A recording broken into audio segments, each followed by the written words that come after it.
Welcome to Stayf Draws. In this video I'll do an unboxing and review of the iPad Pro 12.9-inch 2017. Now we'll compare it to the iPad Pro 12.9-inch 2015.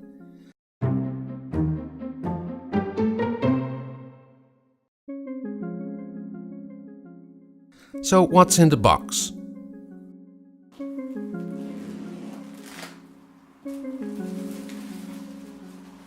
The 12.9-inch iPad Pro Gold 512GB 2017. A Lightning to USB cable, but this one's unfortunately smaller than the cable that comes with the iPad Pro 2015. And a USB power adapter.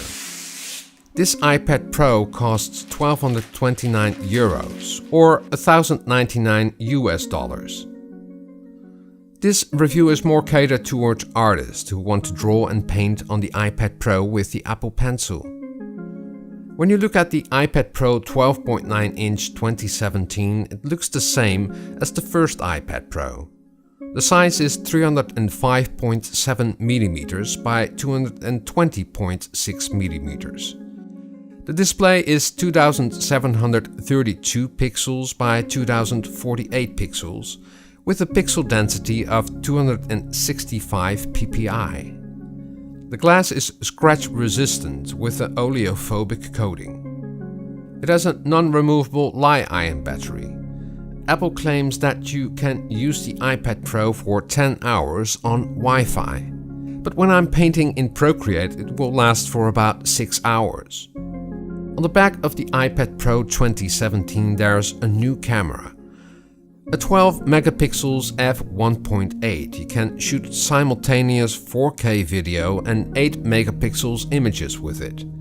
And a quad LED dual tone flash. The iPad Pro 12.9-inch is 6.9mm thin and comes with 4 speakers, 2 on each side for great sound.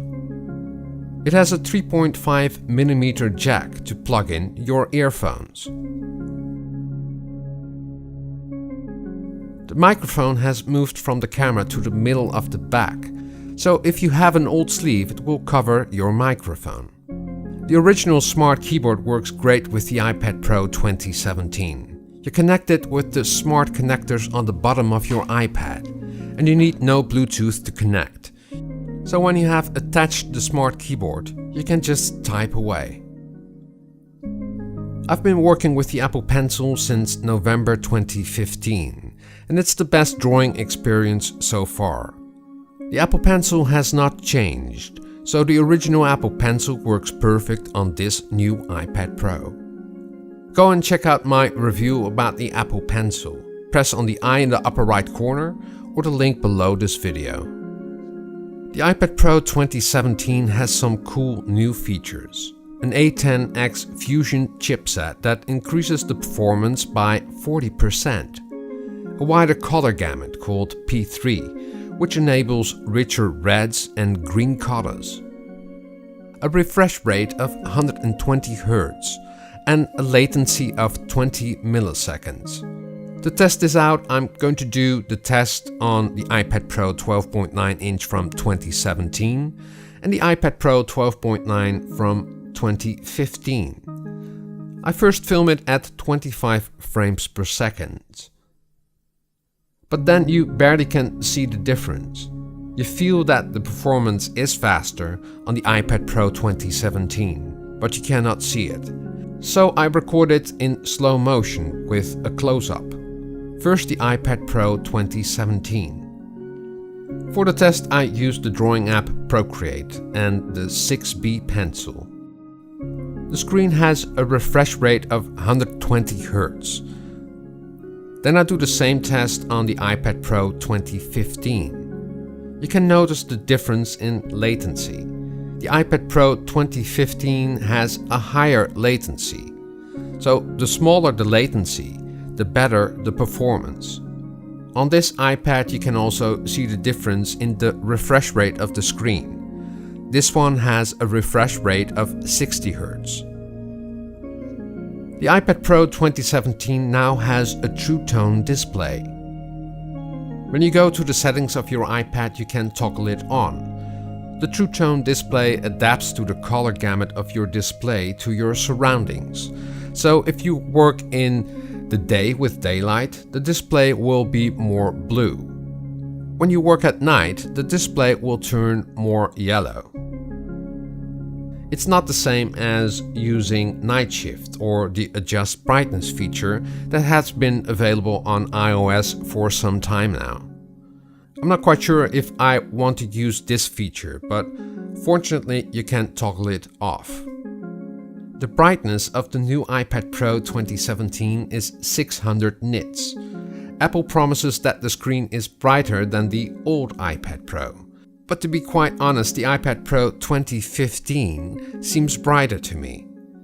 But I'm actually quite disappointed in the brightness of the iPad Pro 2017. The last thing I'll test is the refresh rate of the iPad Pro 2017. It has a refresh rate of 120 Hz. That's enabled by the new feature called Pro Motion.